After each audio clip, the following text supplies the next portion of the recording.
মাকে আর কত বিরক্ত করবি বলতো? এখানে কখন এলি? যেখানে খুশি চলে যাস। আজ আমাদের গোকুল উৎসব সফলতার সাথে শেষ হলো, এবার বাড়ি চল। আর এই সব কিছু নারায়ণের কৃপাতে সম্ভব হয়েছে।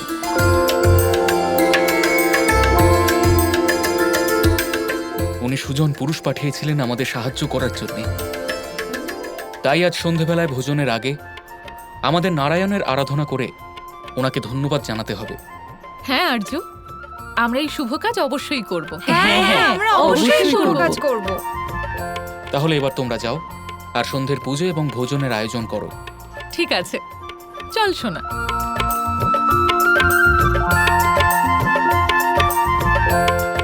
চলো সপ্তাসুর, এবার তোমার সাথে বাড়িতেই দেখা হবে।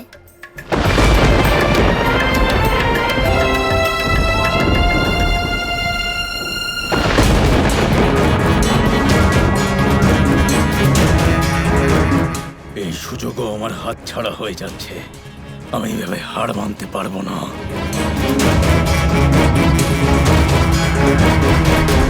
মহাশয়, আপনাকেও আজ সন্ধ্যায় আমাদের পুজোয় এবং ভোজনে উপস্থিত থাকতে হবে। আমরা সবাই সিদ্ধান্ত নিয়েছি যে আপনার সমস্ত গোমাতাদের আমরা গোকুলবাসীরা কিনে নেব। গোমাতা, আপনিও আসুন আমার সাথে।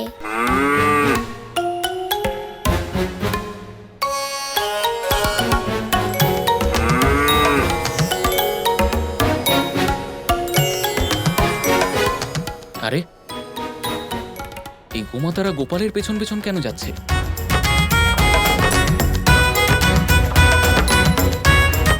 মা দাঁড়াও।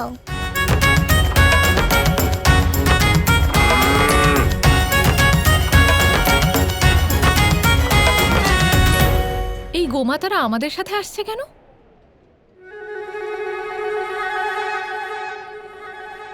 গোপাল, বুঝেছি। সখীরা, গোমাতারা আমাদের সাথে আসছে না, আমাদের গোপালের সাথে আসছে।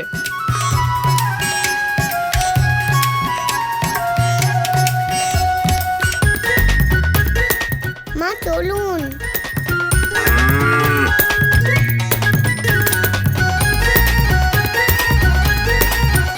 এ তো খুবই শুভ লক্ষণ।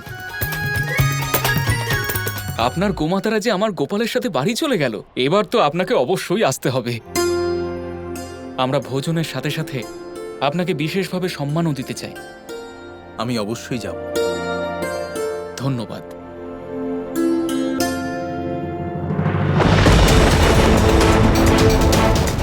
সম্মানের জন্য নয়, এই বালকের মৃত্যুর জন্য যাব আমি। আর এই রূপে নয়, অন্য কোনো রূপে যাব।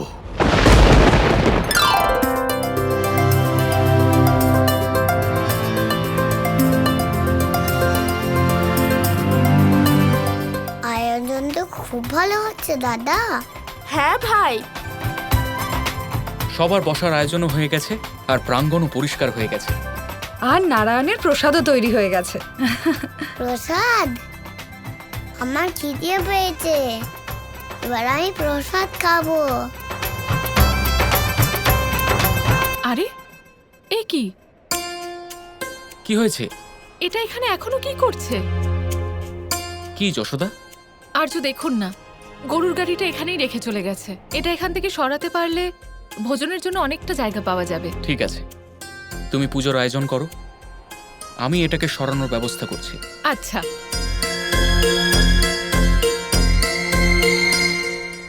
ভাই, আবার লীলা কখন শুরু করবে? আর কিছুক্ষণই দাদা, সপ্তাসুর এখানে এক্ষুনি এসে যাবে।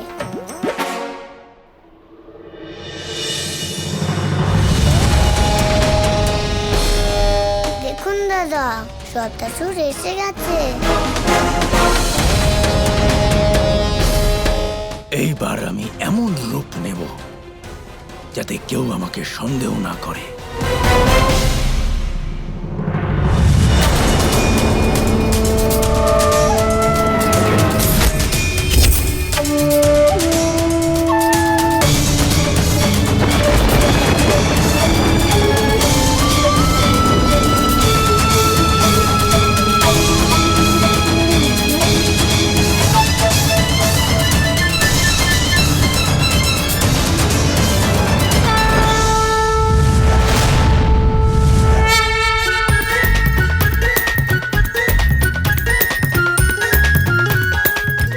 এটা কি ধরনের মায়া?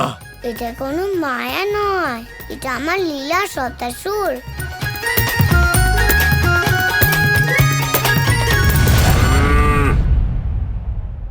আচ্ছা, ও মাতার রূপ ধারণ করেছো?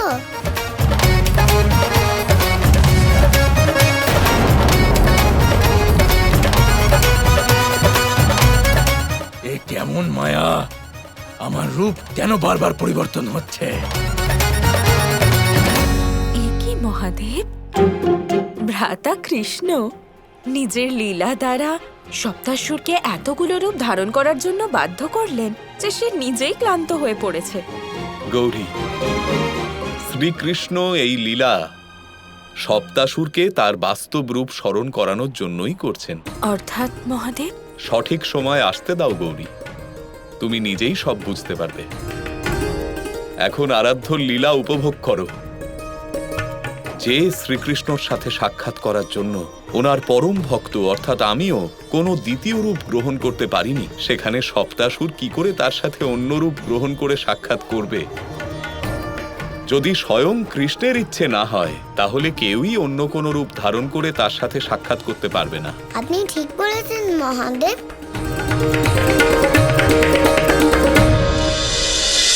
এটা অবশ্যই ওই কৃষ্ণর মায়া।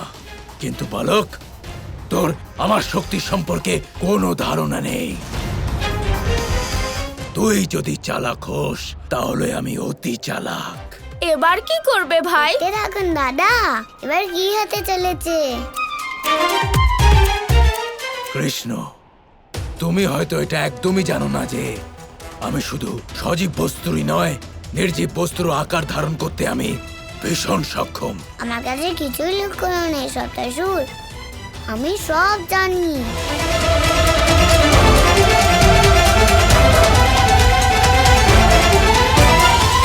পেয়ে গেছি, এটাই ঠিক হবে।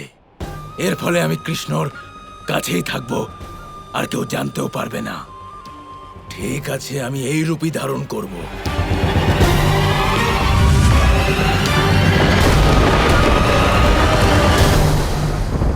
আরে এ কি, ও যে রূপ ধারণ করেছে সেটাকে তোমার এক্ষুনি বাইরে বের করে দেবে। আর সপ্তাসুর যদি আবার বাইরে চলে যায় তাহলে ওর খেলা কি করে শেষ করবে? কেউ এটা সরাতে পারলে তবে তো বাইরে বের করবে না। তার মানে আরে দাদা, চিন্তা করা ছাড়ুন, লীলার আনন্দ উপভোগ করুন। আসুন, এই গরুর গাড়িকে আমাদের বাইরে নিয়ে যেতে হবে। সামনে থেকে ঠেলুন, ঠেলুন। বল প্রয়োগ করুন। বল প্রয়োগ করো। আরে না, দাঁড়াও দাঁড়াও, আমাকে কোথায় নিয়ে যাচ্ছ? না নমস্কার, এই গাড়িটাকে তো নড়ানোই যাচ্ছে না। কি জানি এই গরুর গাড়ি এত ভারী হয়ে গেল কি করে? এরকম ভাবে সরবে না।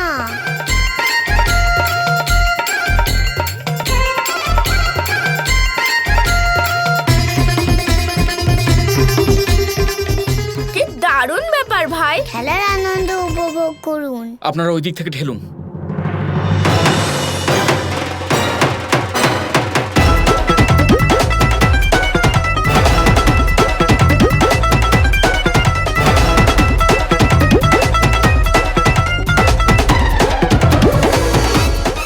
এরা সবাই মিলেও আমাকে এখান থেকে বের করতে পারছে না।